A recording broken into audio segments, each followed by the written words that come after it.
Vamos a buscar, por favor, en Juan, Evangelio de San Juan, capítulo 12, versículos 44 al 50. Vamos a leer puestos de pie, por favor, la palabra de Dios. Juan 12, del 44 al 50.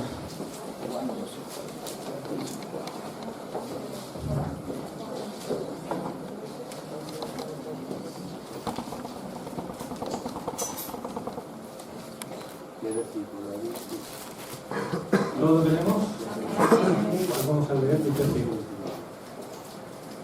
Jesús clamó y dijo: el que cree en mí, no cree en mí, sino en el que me envió.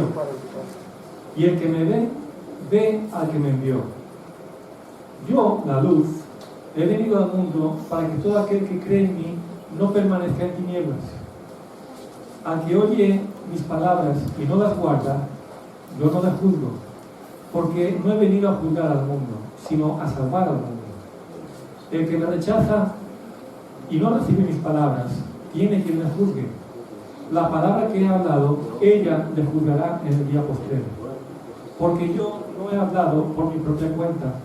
El Padre que me envió, Él me dio mandamiento de lo que he de decir y de lo que he de hablar. Y sé que su mandamiento es vida eterna. Así pues, lo que yo hablo, lo hablo como el Padre me lo ha dicho. Vamos a orar para que Dios bendiga su palabra. Padre amado, queremos abrir nuestro corazón ahora. Queremos estar totalmente expuestos a ese poder de tu palabra.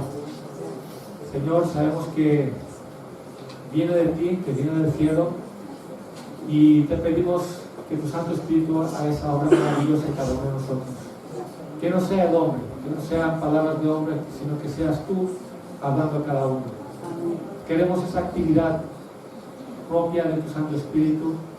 Queremos, Señor, ver la palabra ser hecha vida en cada uno de nosotros. Que no solamente sea letra que llega a nuestro intelecto, que sea, Señor, poder que venga a nuestros corazones, a nuestro ser interior, para transformarnos, para perfeccionarnos, Señor, para tener esa experiencia de crecimiento en ti, bendito Dios.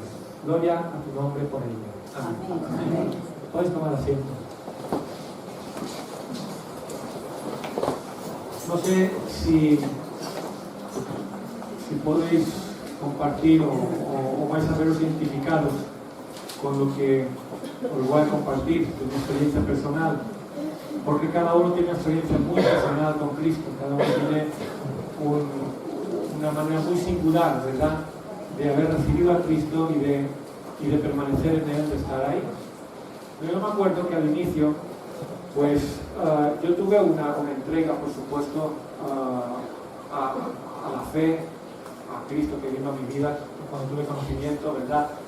Pues fue algo impresionante, ¿verdad? Es la experiencia que más poderosa que puede haber en la vida de una persona. Pero en ciertos aspectos, yo recuerdo que como que me reservaba cierto derecho, ¿verdad?, a poder escoger, a poder decir, esto me gusta, esto lo tomo, esto lo dejo un poco aparcadito, y eso pues es algo que quizá inicialmente en cierta forma estaba ahí, y a medida que fueron pasando los años, fue pasando el tiempo, pues y desde el primer momento, por supuesto, pero en ciertos grados que iban de menos a más, te das cuenta que el Evangelio ha venido a tu vida y Jesús ha venido a tu vida de una manera seria, y que debes tomártelo en serio, y que vas perdiendo esa condición en que tú decides o en que tú escoges lo que quieres, lo que no, y te reservas ese derecho, ¿verdad?, poder decir, esto, Señor, de momento no, sino todo lo contrario.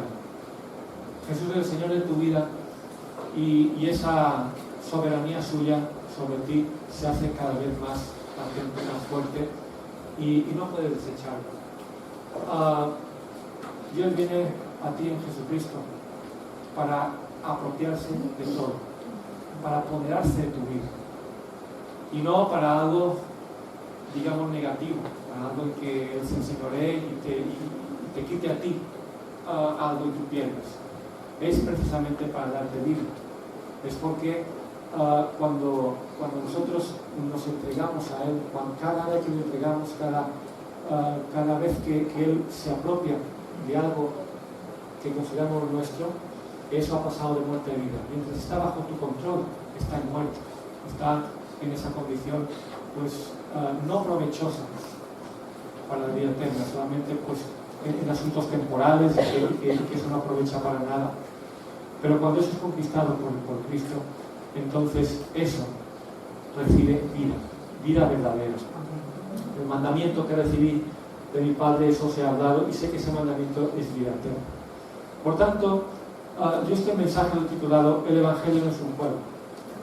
No podemos jugar al Evangelio, no podemos tomarlo como algo más en nuestra vida. Cristo ha venido a nuestra vida no para ser alguien más en medio de tantas cosas que hay. Ha venido para ser el dueño, ha venido para ocupar el trono en nuestro corazón y para que de ahí se haga su voluntad en cada uno de nosotros.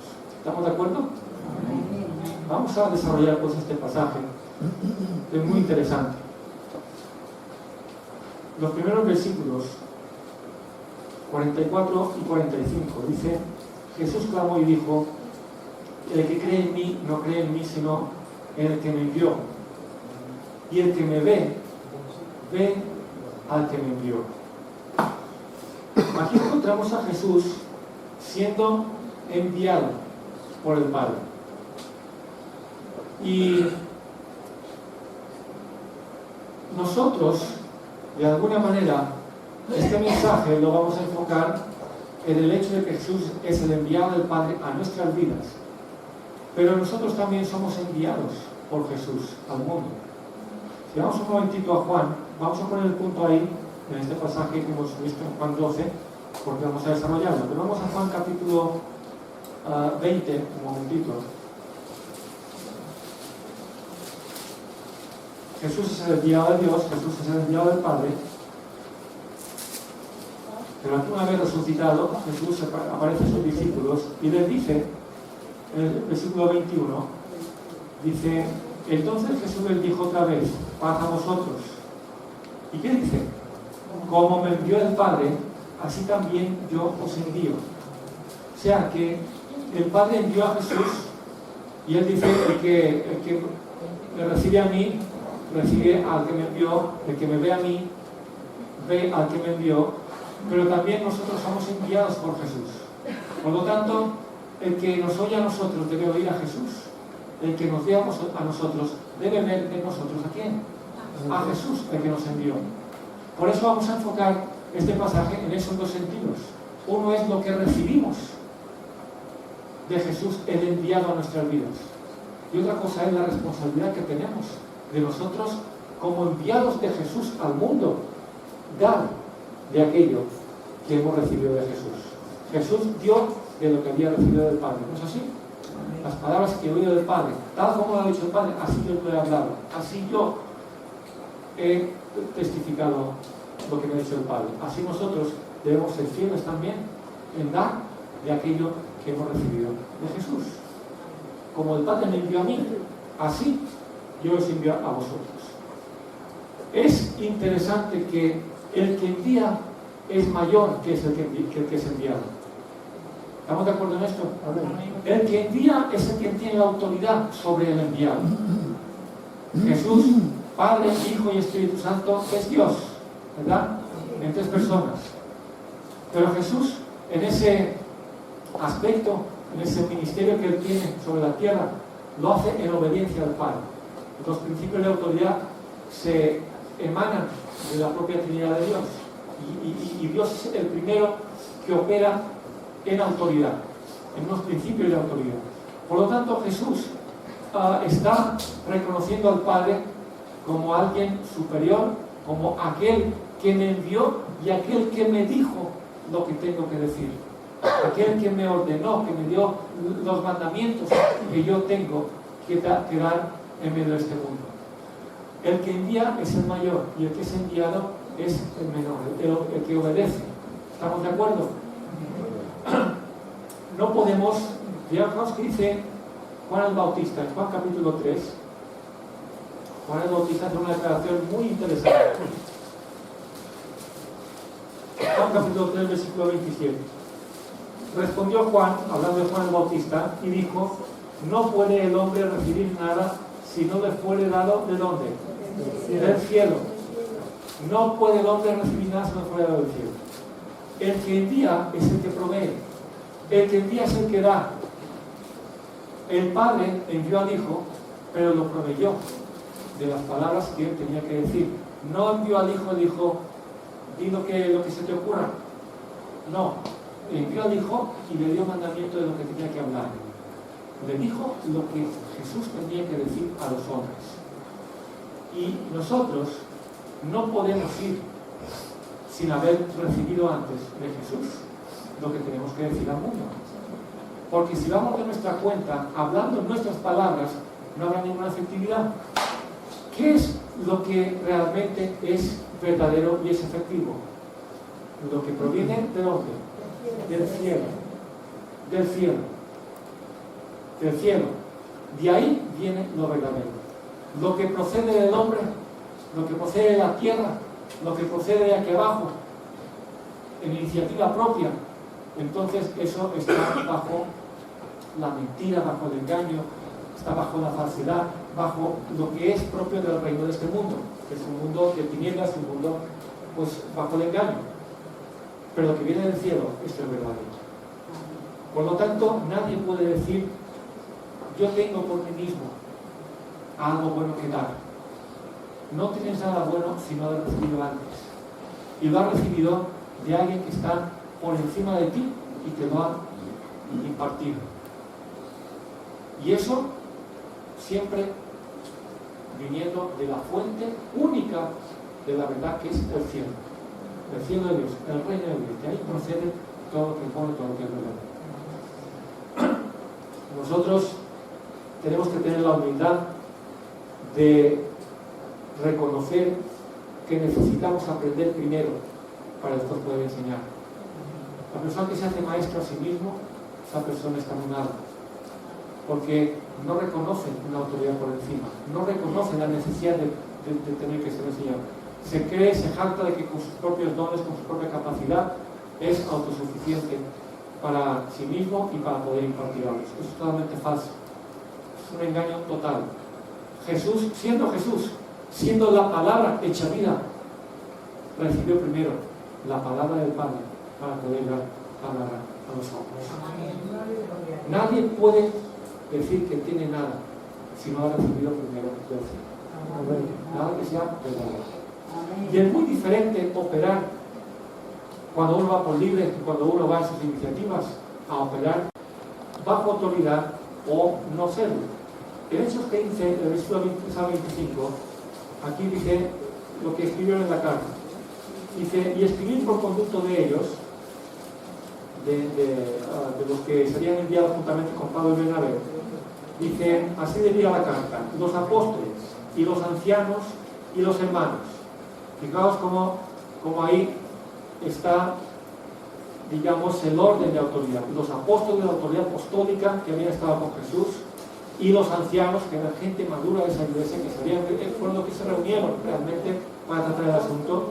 Y después dice: y los hermanos. Aquí abarca el resto de la iglesia. El resto de la iglesia, si uno das cuenta, no estuvieron en el concilio.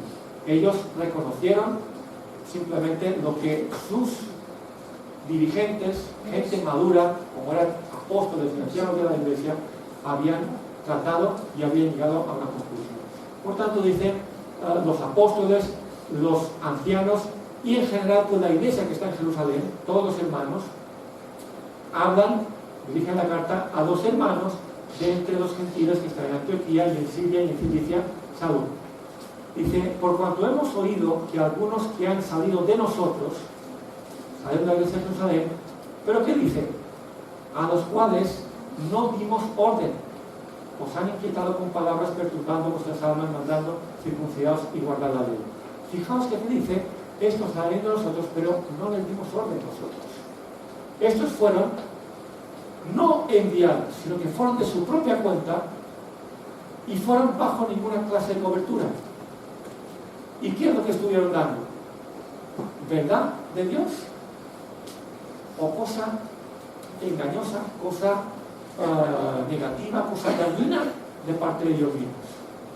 Estuvieron dando lo dañino, porque ellos pretendían eso, que se circuncidaran y tal cual, y todo eso no venía de Dios, porque esos fueron por libre, no habían recibido, no habían ido a la autoridad apostólica a decir, oye, nosotros creemos que hay que hacer circuncidar a los gentiles. ¿Qué nos decís vosotros? ¿Es una idea buena? ¿Viene del cielo esto? ¿O no? No lo hicieron, no consultaron, fueron de su iniciativa. Y así ocurre cuando vamos de nuestra propia iniciativa y no vamos bajo una cobertura que nos envió y nos dijo lo que tenemos que decir. Porque por ahí no viene lo que viene del cielo. Lo que viene del cielo no es lo que surge de la iniciativa del hombre. Lo que viene del cielo es lo que has aprendido de alguien que está por encima de ti. ¿Entendemos esto? Y Dios pone sobre nosotros a personas que nos enseñan, a maestros de la palabra, a autoridades que están sobre nosotros, para que nosotros andemos en la verdad que viene del cielo y no en la cosa corrompida que viene de los hombres. Sin embargo, fijaos o imaginaos, o verlo en la palabra, estudiando en casa, según lo que hagáis, qué diferencia entre estos que fueron sin cobertura, sin haber sido enviados, o Pablo, Bernabé, Silas, aquellos que fueron enviados por los ancianos, que fueron enviados por la iglesia, con una carta firmada por la autoridad que estaba en Jerusalén, a las iglesias, y dicen, mira, aquí está la carta, y aquí nosotros de palabra os decimos lo que se ha acordado en ese concilio. Eso es lo que dice la autoridad, eso es lo que viene de parte de Dios. Que no os circuncidéis, que no guardéis la ley como se os pretendía imponer, sino esto y esto y esto. Es muy diferente, ¿verdad?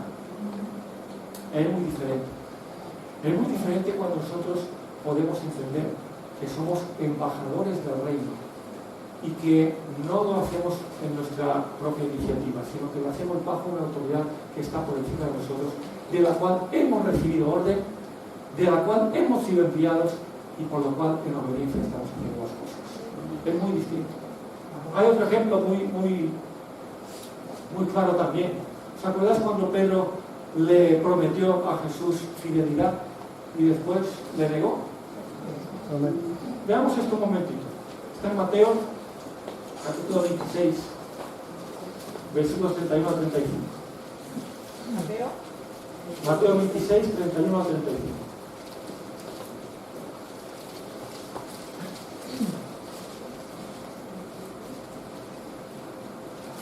Entonces Jesús les dijo, todos vosotros os escandalizaréis de mí esta noche.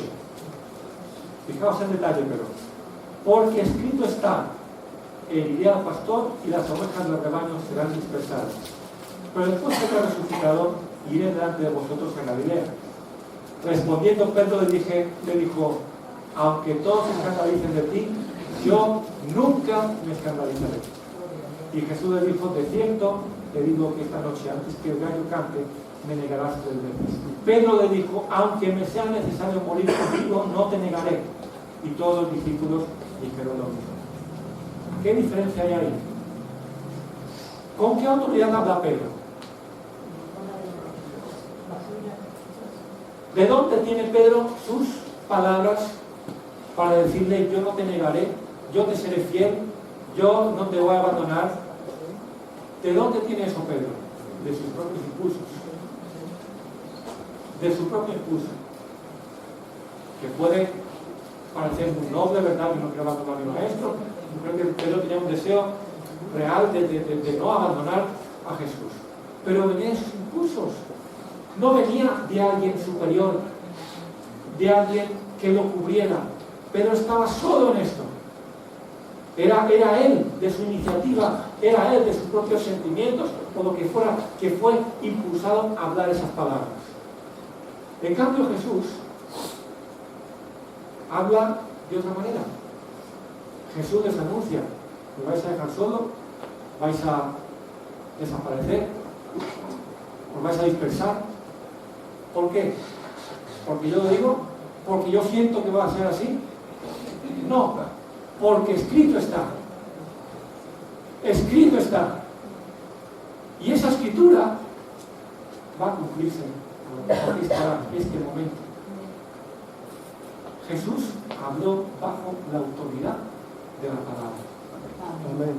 Jesús habló no de su propia cuenta, sino de algo que era, entre comillas, ahí superior, que es lo que está escrito. Y cuando tú hablas, cuando tú vas con tu iniciativa, te pasa lo que a Pedro. O te pasa lo que a los judaizantes. Imaginaos la vergüenza, ¿verdad? Cuando los judaizantes ahí querían decir, no, es que de tu propio pastor, que está ahí en Jerusalén, hemos recibido esta carta. Que tú fuiste no siendo enviado, sino que fuiste de tu iniciativa. Por tanto, no tenemos aquí que obedecerte. Tenemos que obedecer a la autoridad que está sobre ti y que tú no has obedecido. Imaginaos qué vergüenza.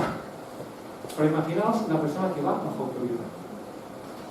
Jesús no tuvo que discutir con Pedro, que sí, te digo que no. Nosotros argumentamos, ¿verdad? Cuando vamos de nuestra iniciativa, estamos ahí peleando para imponer nuestras razones.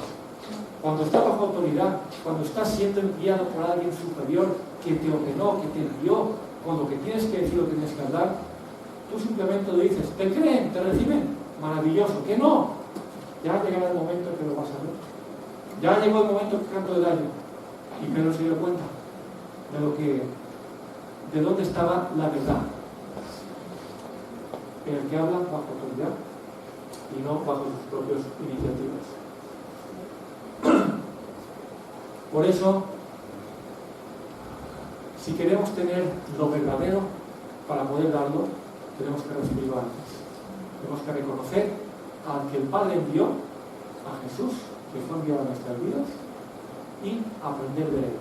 Y aprender de él a través de personas que él ha puesto también a nuestro alrededor, sobre nosotros como autoridades, para que estemos siempre bajo esa cobertura.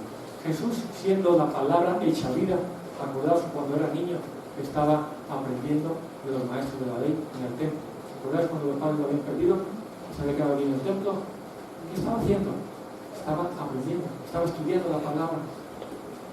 Siendo él la palabra enviada del cielo. Claro, de qué manera nos enseña Jesús en su persona cómo operar esos principios y cómo no nosotros debemos someternos a ellos. El 44 dice, el que cree en mí, no cree en mí, sino que cree en el que me envió. Y el 45 dice, el que me ve a mí, ve al que me envió. El creer se refiere a la fe, a la confianza, el que confía en mí, el que me cree, pues no es mi palabra, es la que me envió, la del Padre. Y el que me ve a mí, esto se refiere en la palabra original en como ser un espectador, alguien que por lo que ha visto se ha dado cuenta, se ha convencido, ha tenido la experiencia de poder darse cuenta, de poder reconocer. Cuando tú simplemente porque oyes de algo, pues lo crees o no lo crees, pero cuando ves con tus ojos no te queda otra, porque lo has visto, lo has comprobado, lo has palpado.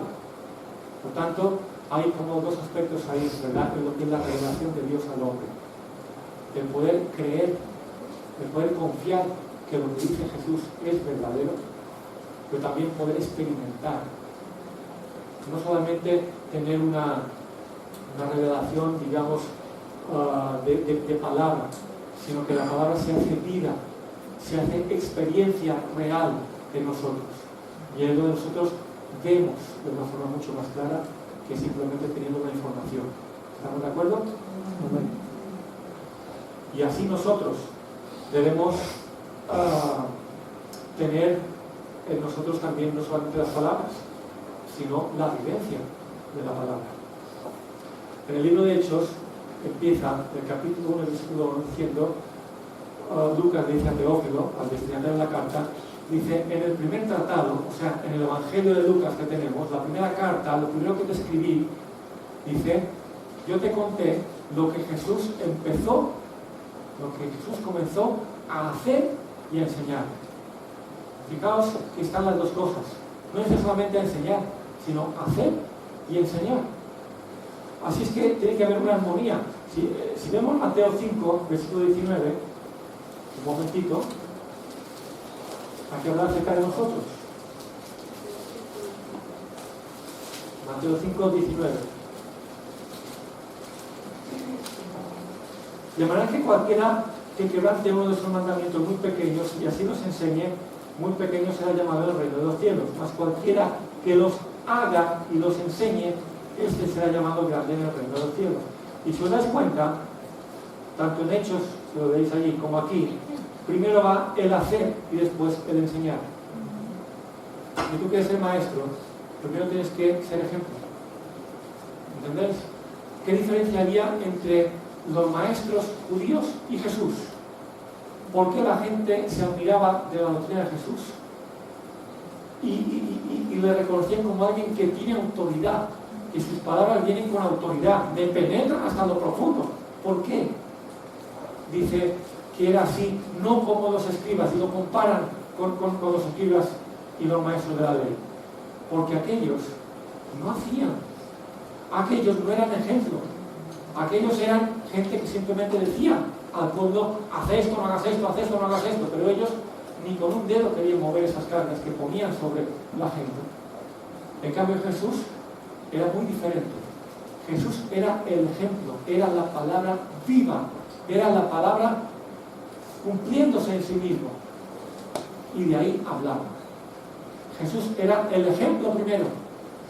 Y entonces, de ahí podía enseñar a otros. Primero hacía, y así nosotros también, antes que enseñar a nadie, antes que dar nada de lo que tenemos que haber recibido, y no solamente de palabra, tiene que ser vida en nosotros. El que me crea a mí, crea al que me envió, y el que me ve a mí, ve al que me envió. Tienes que experimentar la palabra de Jesús en ti, pero también la experiencia, la vivencia, y entonces tendrás la verdad que viene del cielo para también impartirla a otros. Filipenses, capítulo 4, versículo 9.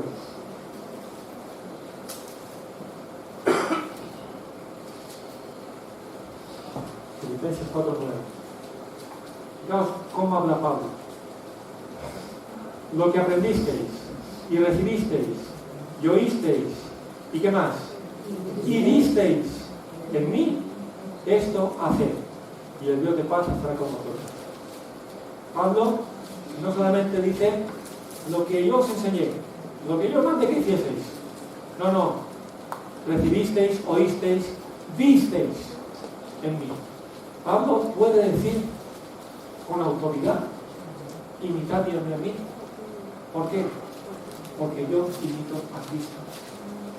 O sea, imitadme a mí, tomad ejemplo de mí, porque yo primero lo he recibido del que me envió a mí. Y en mí se ha hecho carne, se ha hecho vida. Por lo tanto, de ahí también vosotros podéis recibir lo mismo. Pero el que no lo ha recibido, el que lo quiere dar sin haberlo recibido y experimentado primero, está dando nada. Está dando religión, está dando legalismo, está dando algo vacío que no trae vida. No es palabra ni mandamiento que traiga vida eterna, es algo que más bien confunde y más bien seca la vida espiritual que nos ha venido a Dios en Cristo. Sigamos con el pasaje del versículo 46. Entramos en otra fase, otro punto ahí. Lo primero que hemos visto es el ser enviados por uno mayor. Pero aquí el 46 dice Jesús, yo la luz, he venido al mundo para que todo aquel que cree en mí no permanezca en tinieblas. Aquí lo que encontramos es una identidad de Jesús. Yo la luz, yo soy la luz. Eso hace referencia a su identidad, pero ¿qué más? He venido al mundo, he sido enviado por el Padre al mundo para el que cree en mí, pues que tenga vida eterna, ¿verdad? Es una identidad que conlleva propósito.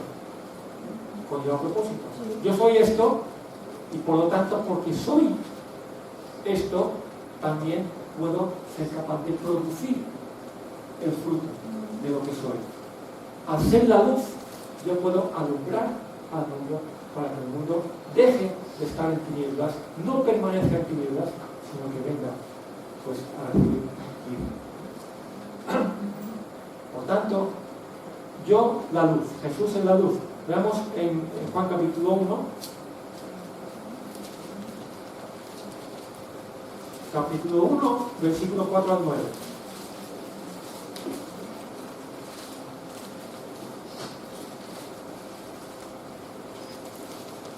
En él estaba la vida, hablando de Jesús, y la vida era, ¿qué? La luz de los hombres. La luz en las tinieblas, ¿qué hace? Resplandece. Y las tinieblas no prevalecieron contra ellas. Hubo un hombre enviado de Dios, el cual se llama Juan, el Bautista. Este vino por testimonio para que diese testimonio de la luz, a fin de que todos creyesen por él. No era él la luz, sino para que diese testimonio de la luz. Aquella luz verdadera que alumbra a todo hombre venía a este mundo. Está hablando de Jesús. Jesús es la luz. Y por eso Jesús puede decir, yo la luz. Yo soy la luz. El Padre me envió al mundo para ser luz al mundo. Para ser luz. Ahora, ¿qué dice también en Mateo?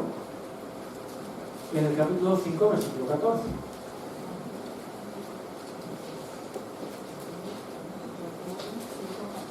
¿Qué dice el 5.14 del inicio? Vosotros sois la luz del mundo.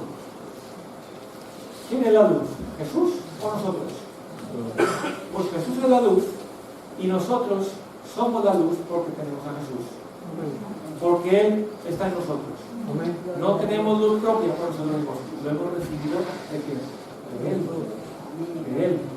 Él lo recibió del Padre y nosotros recibimos de Él. Y como el Padre le envió a Él, Él nos envió a nosotros. Por tanto, ya digo, hay dos sentidos ahí. Uno, el sentido en que Jesús es la luz que debe alumbrarnos cada uno de nosotros, pero también está el otro sentido. Nosotros somos luz de este mundo, nosotros somos la luz del mundo, nos dijo Jesús. Y la luz, o sea, lo que es Cristo somos nosotros en este mundo, porque somos en Él. Si eres de Cristo, eres en Él, tienes vida en Él y eres lo que Cristo es en este mundo respecto a su humanidad. No somos Dios como Cristo es Dios, juntamente con el Padre y el Espíritu Santo, pero somos como Cristo en su humanidad. Somos lo que es Él. Es otra cosa, doctrina que hay que tener clara, pero no es el tema de hoy. Somos lo que Él es. Él es la luz, por tanto nosotros somos la luz. Y la luz, pues manifiesta ese propósito. ¿Cuál es el propósito principal de la luz? ¿Por qué tienes luz eléctrica en tu casa? Para que podamos ver las cosas de noche, ¿o no? Para que donde hay tinieblas, donde hay oscuridad, prenda la luz y toque iluminar. No tropecemos, no la peguemos. Yo me acuerdo, he contado esto alguna vez, cuando era niño, nos ha pasado a algunos de vosotros. De grande no, pero de niño, yo a veces me daba la vuelta en la cama, de dormido, sin darme cuenta.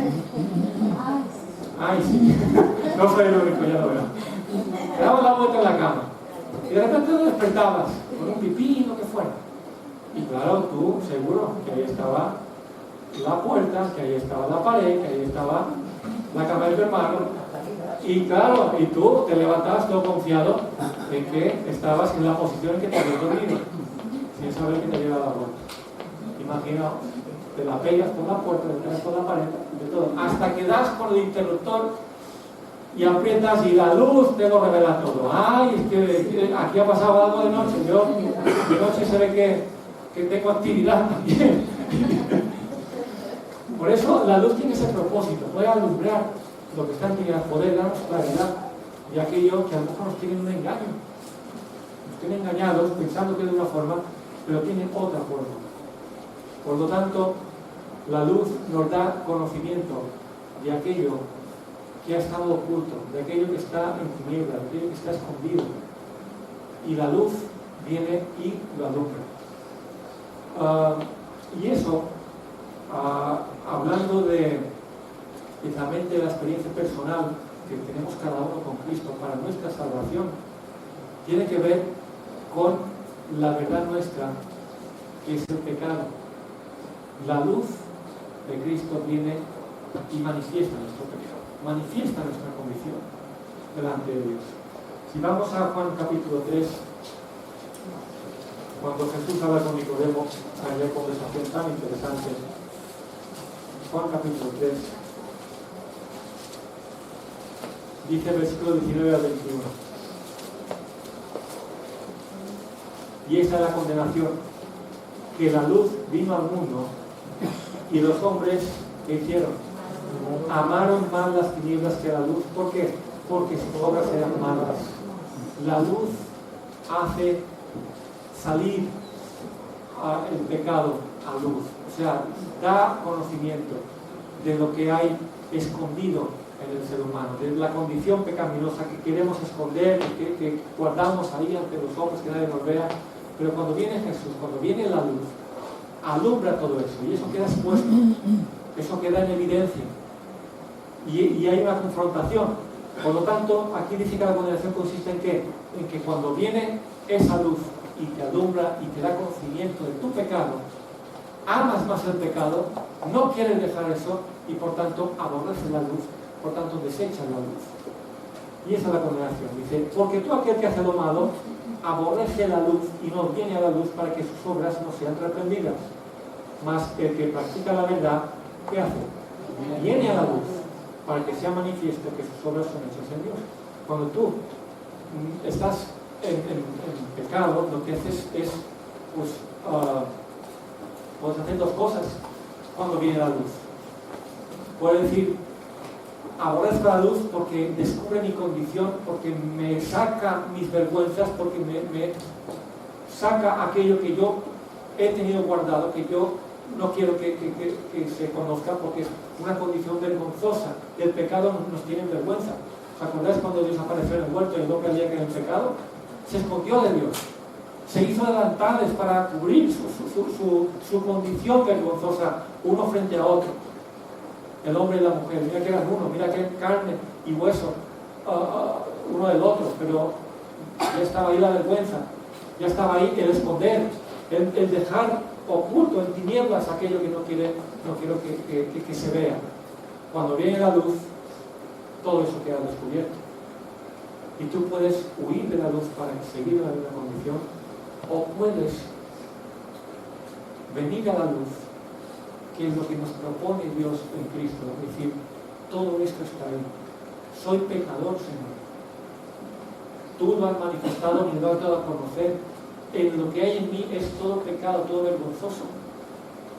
Pero yo lo entrego para que tú lo limpies, para que tú te hagas cargo de ello. Y el que hace eso, queda limpio de todos sus pecados. El que recibe a Cristo, porque Jesús dijo ahí muy claro, yo no he venido a condenar al mundo. La luz no ha venido para echarnos en cara en sus pecados y ¡pum!, condenarnos por ello. La luz, Jesús, vino al mundo para sacar a nuestro pecado, por supuesto, pero para perdón, para limpieza. Es decir, ahí está tu condición, pero aquí estoy yo para encargarme de ella. Ahí está mi sacrificio de la cruz como precio por tus pecados. Y si me recibes, si confiesas, sabéis que confesar es homologar, confesar es decir lo mismo, o sea, la palabra original en la Biblia es decir lo mismo que se dice ahí, lo que dice Dios en su palabra, lo que dice la luz de mí, eso yo lo homologo. Yo digo, Señor, así es, no lo niego, sino lo confieso que tu palabra, que me alumbra, que me da a conocer mi condición, eso es así. No me justifico, no lo escondo más, sino que digo, sí, así soy. Y así te entrego mi causa para que tú te encargues de ella. Así veo que necesito tu perdón, necesito tu sacrificio, necesito tu misericordia, tu gracia, para yo ser limpio de esa condición. Para eso vino Jesús. Para eso. La luz vino al mundo. La samaritana, ¿os acordáis? Juan capítulo 4. ¿Qué dijo esta mujer después de tener ese encuentro con Jesús? En el versículo 28-29, capítulo 4. Dice: entonces la mujer dejó su cántaro y fue a la ciudad y dijo a los hombres: venid, ved a un hombre que me ha dicho todo cuanto he hecho. ¿No será este el Cristo? ¿Qué le dijo Jesús a esta mujer? Tú tienes aquí, le dijo, trae a tu marido. No tengo marido, Señor. Sí, ya lo sé que no tienes marido. Sé cuántos has tenido y sé que ahora estás con uno que no es el tuyo. Me ha dicho todo cuanto he hecho, me ha descubierto mi pecado. Pero esa mujer, que hasta entonces seguramente habría estado en una condición de vergüenza, porque sobre todo ese tipo de pecados los conoce la gente. Sabe si las conoce, las con otro, todo eso el pueblo lo sabe. Esa ciudad de Samaria sabía la fama, sabía quién es esa mujer. Ya ha tenido 5, pastor. 5 y ahora tenía otro, Que no era de esta que no era suyo. Pero ¿sabéis qué dijo el apóstol Antonio Zumo una vez? Tuvo 5 y ahora tenía otro, el 6. Ninguno de ellos quedó con ella. Pero el 7º era Jesús. El 7 es el número perfecto. Este era el perfecto con el cual se quedó. Esta mujer. Amén. Pero esa mujer, como decíamos, en lugar de, a partir de ese encuentro con Jesús, seguir tapando, seguir en esa condición delante de la gente, por todo lo que ella había hecho, por toda la clase de vida que había llevado, ella fue capaz de decir abiertamente: ese hombre me ha descubierto todo mi pecado. Cuando tú eres capaz de poder confesar tu condición, abrirte en tu verdad, en lo que eres ante la gente, es porque ya no sientes vergüenza con ella. ¿Y es por qué? Porque el perdón de Dios lo ha limpiado. El perdón de Dios lo ha limpiado. Pero ¿veis por qué la palabra nos da esa ilustración de quién es Jesús?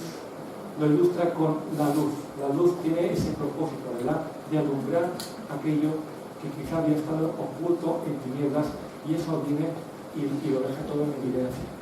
La luz lo descubre todo. Y por eso lo ilustra de esta manera. Yo, la luz. Y dice, al final del versículo, dice: yo la luz he venido al mundo para que todo aquel que cree en mí, ¿qué dice? No permanezca en tinieblas. Aquí yo quiero aclarar una cosa. No permanezca en tinieblas. La palabra original aquí para permanezca significa quedarse. O sea, no se quede en tinieblas. Significa, implica que todos venimos estando en tinieblas. Y lo que viene a hacer Jesús es cambiar eso, cambiar nuestra condición. No dice para los que alguno que esté en tinieblas por ahí, pues sea alumbrado. No, dice para que el que cree en mí no permanezca, porque esa es la condición natural en la que el hombre está, en tinieblas, en su pecado, sin Dios y sin esperanza y en condenación. Pero viene, irrumpe Jesús, irrumpe la luz en el hombre, es enviado por Dios al hombre, a cada uno en particular, ¿verdad?, para que esa persona cambie su condición. No permanezca donde está, sino que sea sacado de ahí. No permanezca en tinieblas, sino que la luz lo alumbre y venga pues a salvación.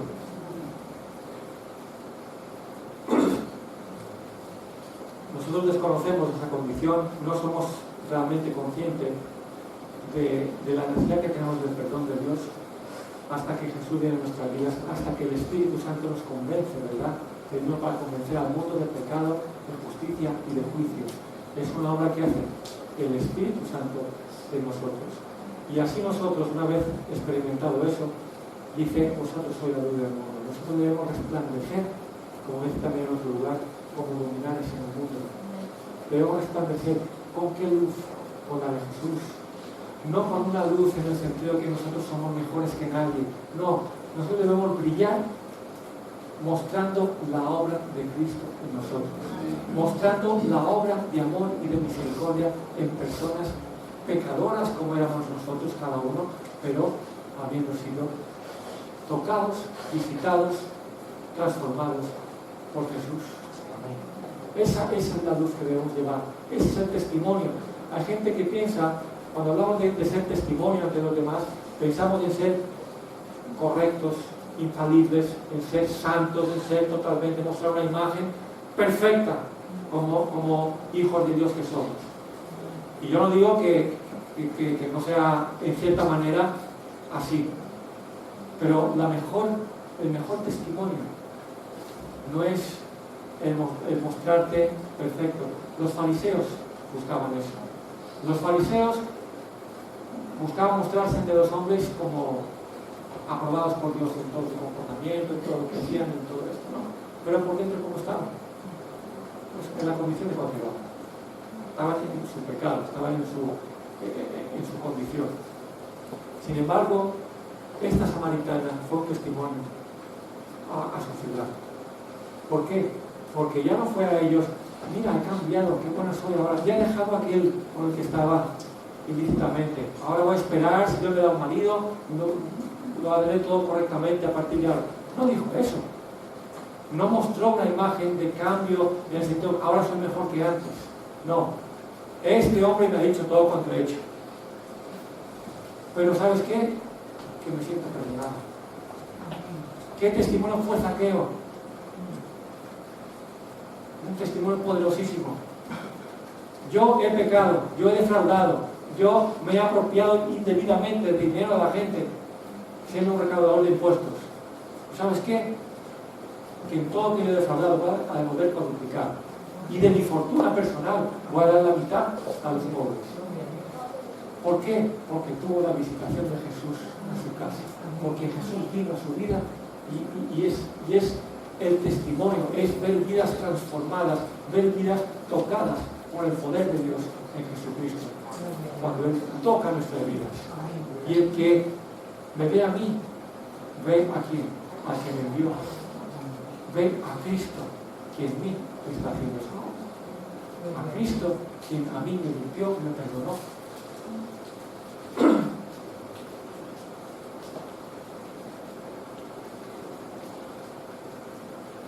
Parte final del texto que hemos leído, 47 hasta 50. Al que oye mis palabras y no las guarda, yo no le juzgo, porque no he venido a juzgar al mundo, sino a salvar al mundo. El que me rechaza y no recibe mis palabras, tiene quien le juzgue. La palabra que he hablado, ella le juzgará en el día postrero. Porque yo no he hablado por mi propia cuenta. El Padre que me envió, Él me dio mandamiento de lo que he de decir y de lo que he de hablar. Y sé que su mandamiento es vida eterna. Así pues, lo que yo hablo, lo hablo como el Padre me lo ha dicho. Las palabras de Jesús son las que alumbran.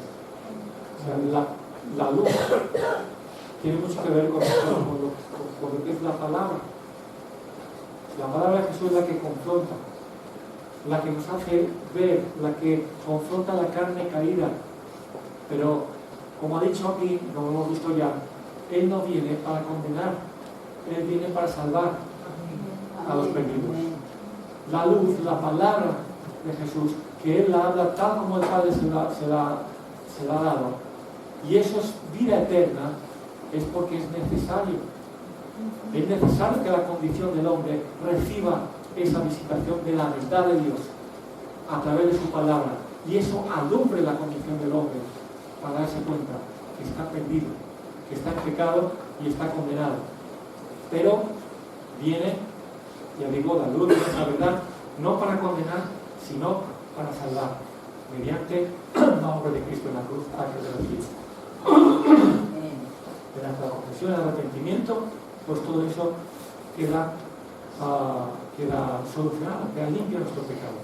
Ahora, Jesús, si nos damos cuenta, no sacrificó nada de lo que el Padre le dijo para agradar a los hombres. Más bien, Jesús por hablar lo que el Padre le dijo, se vio en conflicto con los hombres. Porque los que reciben, no hay problema. Pero los que no creen, los que no reciben, los que aman más las tinieblas que la luz, ¿qué hacen a la luz? La persiguen, la quieren apagar, la quieren quitar de ahí. Y por eso Jesús fue muerto, por eso Jesús fue rechazado por su propio pueblo y por eso Jesús le pasó lo que le pasó. Y por eso Pablo también dice, yo si busco agradar a los hombres, entonces ¿qué problema hay? Pero porque predico la cruz de Cristo, porque predico la verdad tal como la he recibido, entonces me veo en conflicto con los hombres. Entonces me veo en conflicto con los religiosos, me veo en conflicto con los legalistas, me veo en conflicto con aquellos que no reciben la luz, que no reciben la verdad, siempre quieren permanecer en su condición. Por tanto, no pretendamos oír solamente de Jesús respecto a su ser enviado a nosotros. No pretendamos solamente oír las palabras que nos agradan, porque de Jesús no vamos a recibir palabras agradables nunca a nuestra carne. Vamos a recibir palabras que son vida eterna y que son gozo para qué, para el Espíritu. ¿Os acordáis? Ahí en Juan 6, ¿verdad? Donde Jesús después de alimentar a 5.000 y después al día siguiente le buscaban y Jesús les da a conocer cuál es el verdadero pan del cielo que deben comer, que es su carne, que es su sangre, ¿verdad? Y la gente dice, esta palabra es dura, esto ya no nos gusta tanto. Oye, ayer disfrutamos porque te oíamos y todo maravilloso y encima nos llenaste la barriga y por eso buscaban a Jesús. Pero cuando Jesús les pone las cosas claras, cuando viene la verdad que te confronta, esta palabra es dura, ¿quién la puede oír? Y dice que ahí Jesús quedó prácticamente solo con sus 12. Y a los 12 él dice, oye, ¿vosotros qué? ¿Vais a quedaros o también queréis iros? Como la multitud que se ha ido. ¿Y Pedro qué le dijo ahí? ¿A dónde iremos? ¿A dónde iremos? No hay otro Jesús que nos tenga palabras agradables solamente, que podamos ir a Él y Él nos gustará más que tú, porque solamente nos hablará lo bueno, lo apetecible, lo deseable. No hay otro. Tú eres el Cristo. Tú eres la verdad. Y tus palabras, solamente tú tienes palabras de vida eterna. Así que para que haya vida eterna, tiene que haber confrontación con la carne, que no está en la vida eterna, está en la condenación eterna. Tiene que haber esa confrontación. Inevitablemente. Por eso no pretendas un evangelio fácil, un evangelio cómodo, un evangelio, tener a Jesús solamente para lo que te agrada. Está dispuesto a recibir de Jesús aquello para lo cual ha sido enviado realmente. Es para darte vida a través de ser luz, de ser palabra verdadera en ti, que te confronta donde tú necesitas ser confrontado para cambiar tu condición.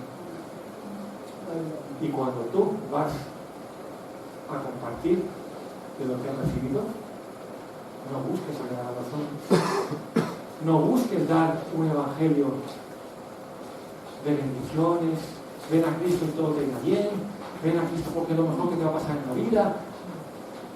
No busques agradar a los hombres, no hables palabras tuyas para intentar que la gente te reciba. Habla la verdad sin sacrificar nada, como hizo Jesús. Aquí repite una y otra vez en este pasaje, es lo que habló el Padre, así yo he hablado. Jesús no sacrificó nada y nosotros tampoco podemos sacrificar nada del Evangelio, porque nos parece que de esta manera lo van a recibir mejor o no nos van a desechar. El que desecha, que deseche, y el que recibe, que recibe, pero que lo que demos sea verdad. No distorsionemos la verdad, no seamos luz que no es luz,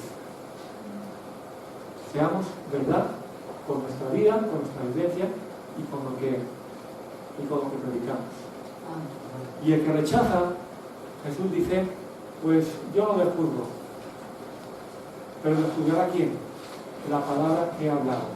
La palabra que vino, la luz que vino para salvarte, es la que te va a condenar a que no lo recibas. En Apocalipsis capítulo 1, vamos finalizando. Apocalipsis 1, versículo 16.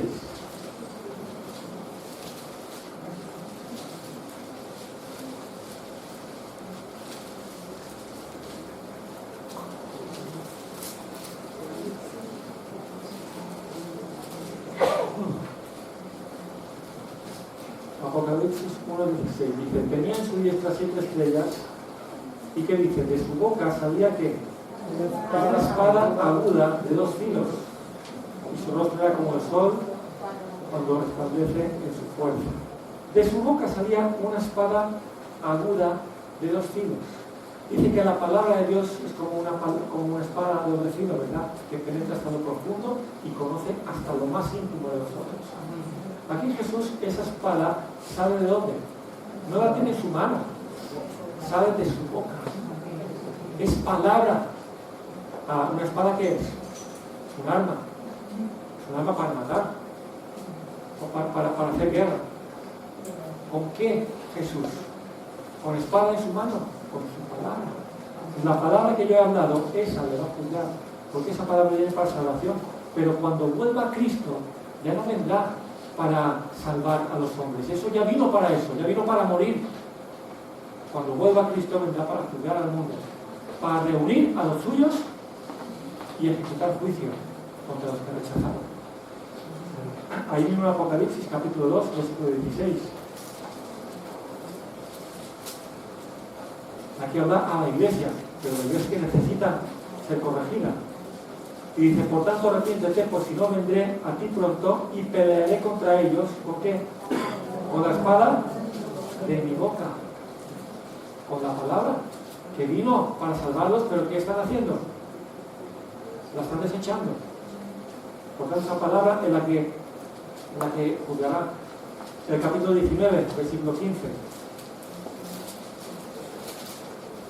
De su boca sale una espada aguda para herir con ella las naciones, y él la regirá con vara de hierro, y él pisa el lagar del vino del furor de la ira de Dios Todopoderoso. Una vez más ahí, ejecutando ya el juicio aquí. Y el versículo 21, y los demás fueron muertos, ¿con qué?